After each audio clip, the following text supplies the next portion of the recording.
Oi pessoal, bom dia. Eu quero mostrar para vocês hoje uma aplicação direta da função quadrática. Vou dar uma relembradinha na função afim, só para a gente marcar a diferença entre o gráfico da função afim, que é uma reta, e o gráfico da função quadrática, que é uma parábola. No caso da função quadrática, a gente tem o fato da concavidade ser para cima ou para baixo, de acordo com o coeficiente de A, vai gerar um mínimo ou um máximo. E os problemas de matemática, basicamente, que envolvem função quadrática, significa dizer maximizar funções. Maximizar alguns problemas de lucro, maximizar alguns problemas de área. Vamos ver uma aplicação hoje sobre área, ok? Então, antes de mais nada, vamos dar uma relembradinha aqui na função polinomial do primeiro grau. O termo função do primeiro grau não é muito didático, porque função não tem grau. Quem tem grau é polinômio. Então, o mais correto é usar função afim ou função polinomial do primeiro grau. Okay? Aqui são as características basicamente desse tipo de função, aonde ela é crescente, como ela é crescente, como ela é decrescente. Repare que esse ângulo entre a reta e o eixo x é um ângulo agudo. O ângulo entre esta reta e o eixo x é um ângulo obtuso, então isso gera, neste caso, uma taxa de variação, aquele coeficiente A da função f de x igual a x mais b, o A é negativo, e neste caso aqui, onde ele é crescente, o A é positivo. Então existe já restrições quanto ao sinal desse coeficiente de x no caso da função afim. Okay? Repare que aqui eu tenho uma animaçãozinha para vocês verem. O coeficiente b, em geometria analítica, ele é chamado coeficiente linear.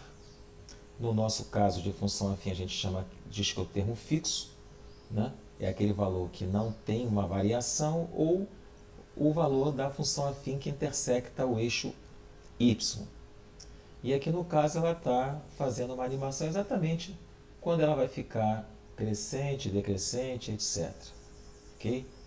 No nosso caso, o nosso foco hoje não é a função afim, mas eu quero só mostrar exatamente o que está acontecendo, a variação que acontece com o coeficiente do termo x. No caso, o x tem grau 1. No caso da função quadrática, ou função polinomial do segundo grau, a expressão ax ao quadrado mais bx mais c. Repare que o A, o mesmo A que aparecia como letrinha de coeficiente para x, agora ele aparece aqui como coeficiente para x ao quadrado. Ele vai ter uma importância também para definir se a concavidade da parábola é para cima, que gera o mínimo, ou a concavidade será para baixo, que vai gerar um máximo. Repare, o valor desse coeficiente é que gera isso.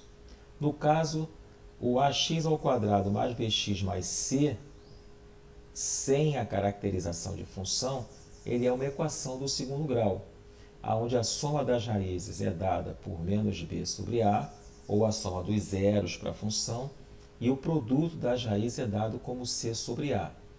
Ok? Então, no caso, a gente vai ver aqui uma aplicação diretamente pelo fato de você trabalhar com máximos. Um exercício interessante fala sobre a área máxima do retângulo inscrita em um triângulo. E muitas vezes o aluno já vem com um macete pronto. Às vezes até alguns professores de cursinho preferem dizer assim, olha, se for encontrar a área máxima do retângulo inscrito em um triângulo, simplesmente você multiplica a metade da base, da medida da base pela metade da altura desse triângulo. Eu estou calculando a área máxima de um retângulo, mas estou fazendo o produto da metade da medida da base pela metade da medida da altura do triângulo. Então parece que é um macete que não tem muita razão de ser. Então vamos ver por que ele funciona. Repare que eu estou usando uma semelhança aqui. Eu fiz dois casos para ficar claro que independe do tipo de independe do tipo de triângulo. Pode ser um triângulo retângulo ou um triângulo qualquer. No caso, eu vou usar o triângulo retângulo, que fica mais fácil de vocês visualizarem a semelhança que eu estou usando. Então eu estou usando uma semelhança entre esse triângulozinho pequeno aqui, o ADE, e esse triângulo grande aqui, o ABC. Eles são semelhantes, evidentemente, porque esse ângulo ele é comum tanto para o ADE como é comum para o ABC. Esse ângulo aqui ele é igual a este ângulo porque essa reta e essa reta são paralelas, então eu tenho ângulos correspondentes. Ok? Então, fazendo uma semelhança, eu tenho o H menos X, que está oposto a esse ângulo, está para todo o H, que está oposto a esse ângulo que é o triângulo maior, assim como este lado do triângulo, que coincidentemente é um dos lados do retângulo, está para todo esse lado do triângulo. Aí eu tiro o valor de H, de Y, desculpa, em função de X. Repare o que vai acontecer. A área do retângulo é X vezes Y. Quando eu substituir o Y aqui, vai aparecer uma expressão quadrática com coeficiente de x ao quadrado negativo. O menos b sobre h, que é o coeficiente, é negativo. Pergunta, ele teria que ser negativo? Sim, para forçar com que a concavidade dessa parábola seja para baixo e eu tenho o máximo, já que ele pede a área máxima. Não tem sentido perguntar a mínima, porque se a concavidade fosse para cima, não teria o mínimo, e sim, desculpa, não teria o máximo e sim teria o mínimo. No caso aqui, então, da área máxima, eu vou fazer o quê? Vou calcular o menos delta sobre 4a, que a gente sabe que é o y do vértice, é o valor máximo da função. Então, eu venho aqui, no caso, eu estou representando esse b, não é o b daquela ax ao quadrado mais bx, é a base desse triângulo, ok?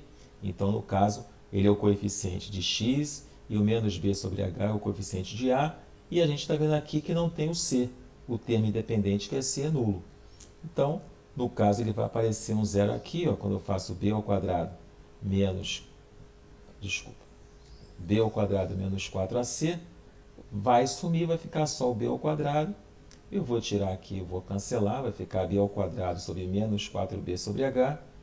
A gente vai usar aquela regrinha de troca de sinal, aqui é menos e menos vai ficar positivo, o h vem para cima, vou cancelar o b com o b e vai aparecer b vezes h sobre 4, ou seja, a quarta parte do produto da medida da base pela medida da altura, que eu posso separar aqui, ó, b sobre 2 vezes h sobre 2, que é justamente o quê?